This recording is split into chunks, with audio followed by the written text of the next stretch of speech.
باشی نزدیک تر از پیرهن، باور کنم یا نه قرم نفس ها تو ایثار تن سوزه نجیب دست با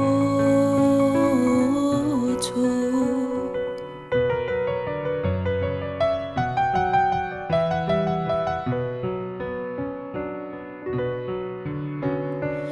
خوابم یا بیدارم لمس تنت خواب نیست، این روشنی از توست، بگو از آفتاب نیست، بگو که بیدارم، بگو که رویا نیست، بگو که بعد از این جدایی با ما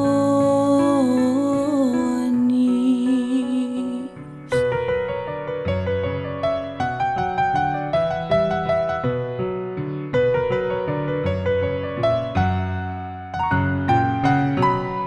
اگه این فقط یه خوابه تا ابد بذار بخوابم، بذار آفتاب شم و تو خواب از تو چشم تو بتابم، بذار اون پرنده باشم که با تن زخمی اسیره، عاشق مرگه که شاید توی دست تو بمیره.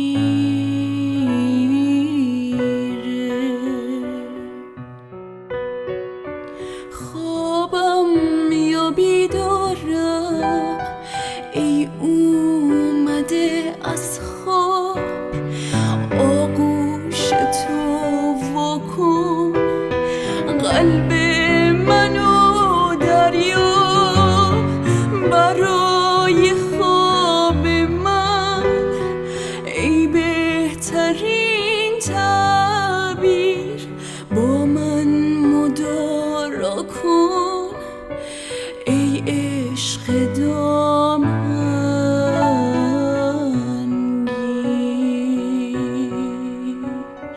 من بی تو اندوه سرد زمستونم، پرنده ای زخمی اسیر بارونم.